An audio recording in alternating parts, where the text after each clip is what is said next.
Hello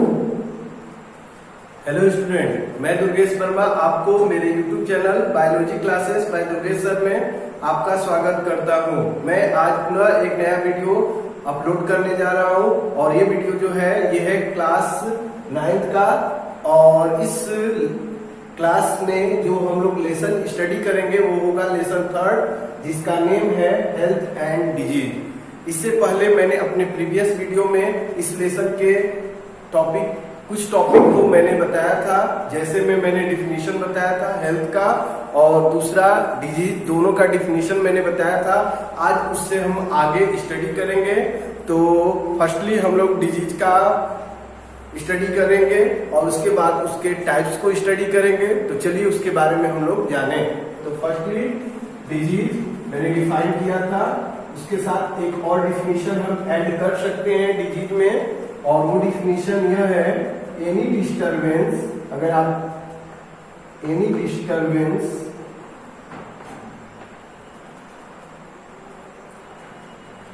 disturbance in body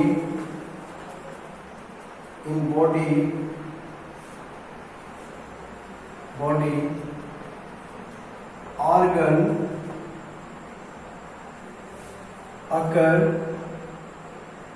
occur due to this structure or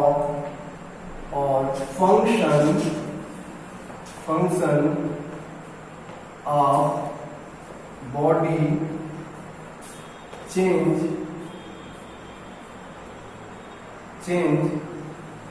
called disease। तो आप define कर सकते हैं, एक और तरीका है डिजीज को डिफाइन करने का, और यह है कि कोई भी डिस्टरबेंस अगर हमारे बॉडी ऑर्गन में होता है जिसके कारण बॉडी ऑर्गन का स्ट्रक्चर और फंक्शन चेंज हो जाता है,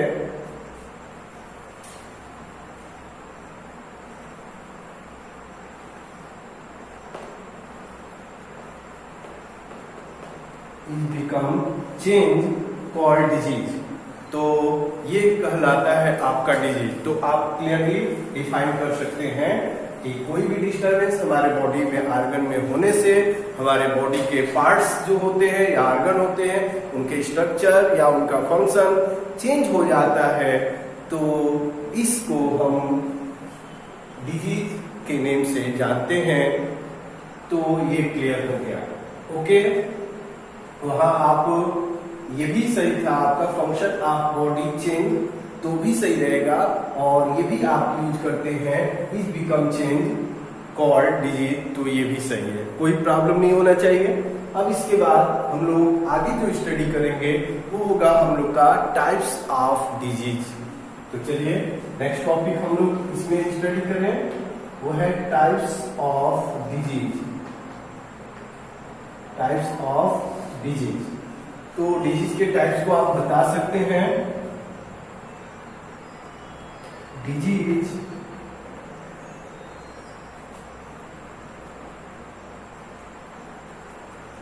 आर ऑफ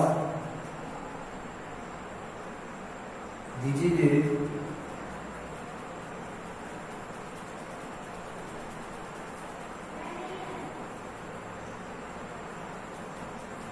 तो आगे जो हम लोग जानेंगे वो होगा टाइप्स ऑफ डिजीज। तो टाइप्स ऑफ डिजीज में आप बताएंगे disease is basically two types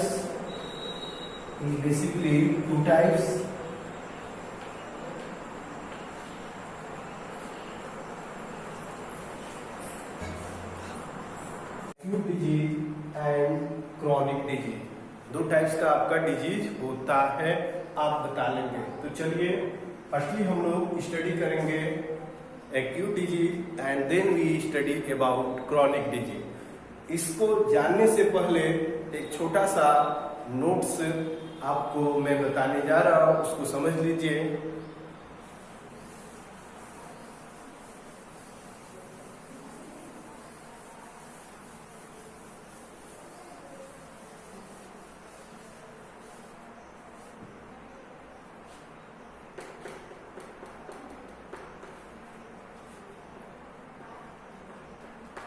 आप बताएंगे disturbance in body cause due to infection of microorganism,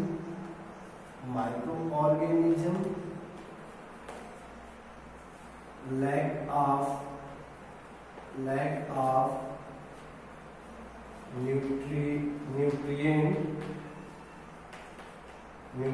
in diet, oblique balanced diet। तो ये सब आप याद रखना।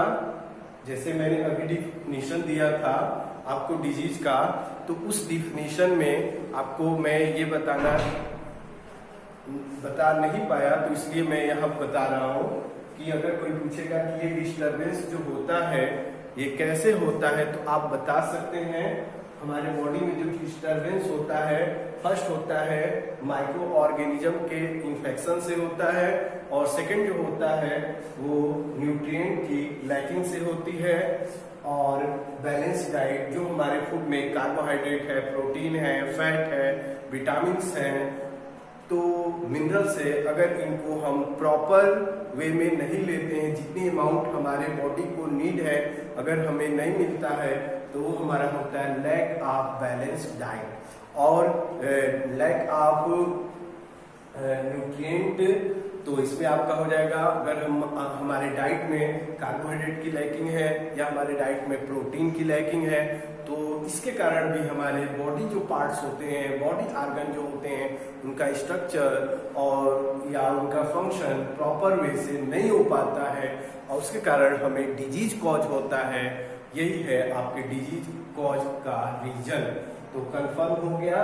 तो आगे हम लोग स्टडी कर रहे थे अभी टाइप्स ऑफ डिजीज, जिसमें मैंने अभी बताया था आपको 2 types, first is acute and second is chronic. तो चलिए एक्यूट डिजीज के बारे में हम लोग जान लें। एक्यूट डिजीज, इसमें आप बताएंगे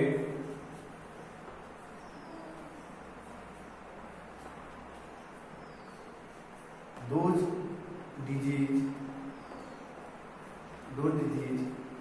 which lost for a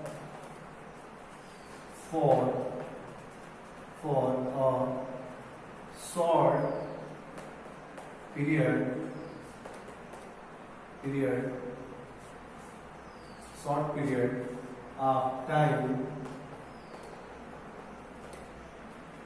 called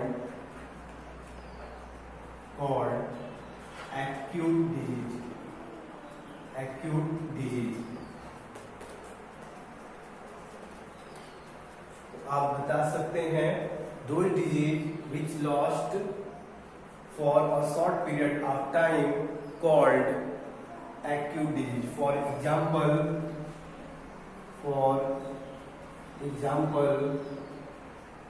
common cold.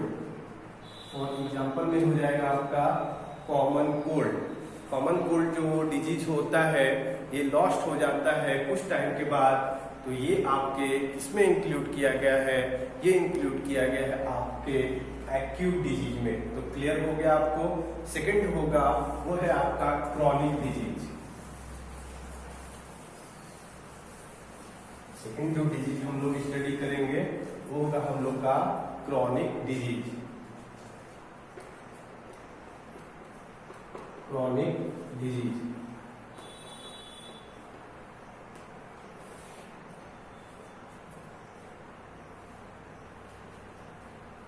तो इसमें बताएंगे those disease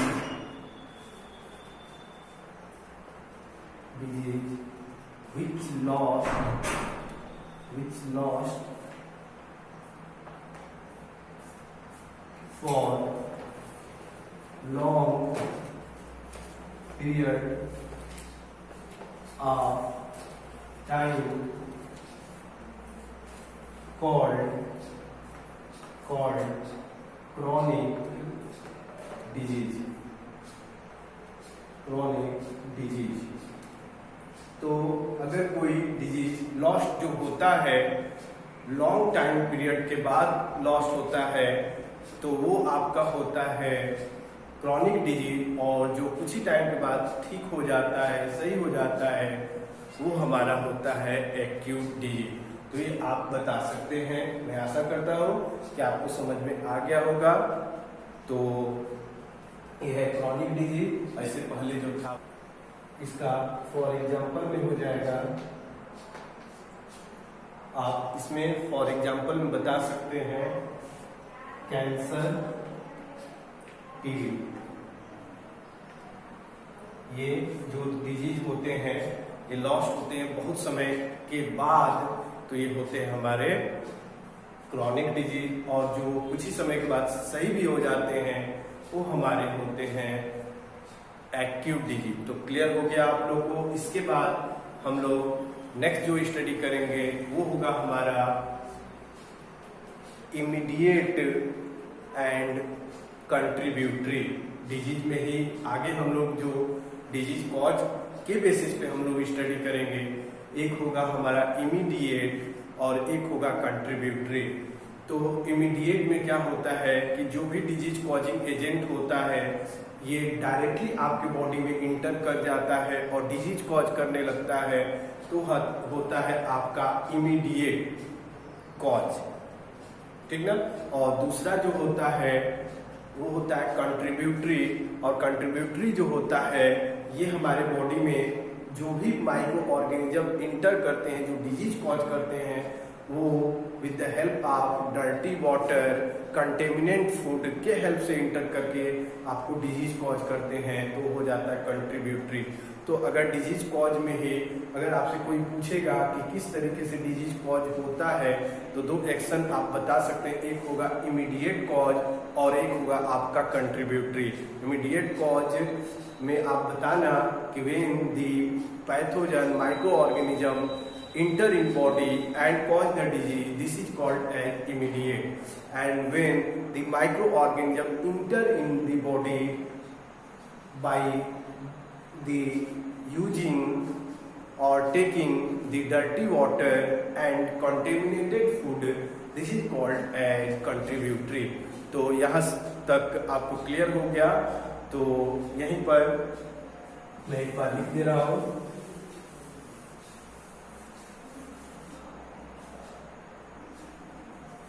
cause of disease, causes of disease। तो ये टू टाइप्स का मैंने आपको बता दिया। फर्स्ट हो गया immediate cause and second is contributory cause. Immediate cause में अभी मैंने आपको बताया था, इसके जो भी माइक्रो ऑर्गेनिज्म डायरेक्टली इंटर कर जाते हैं इस कॉज में, और इसमें जो होते हैं किसी के हेल्प से इंटर करते हैं, तो ये होता है आपका। तो क्लियर हो गया। तो यहीं पे मैं अपने लेक्चर को फिनिश कर रहा हूँ। मैं अगले वीडियो में आपको और आगे बताऊंगा।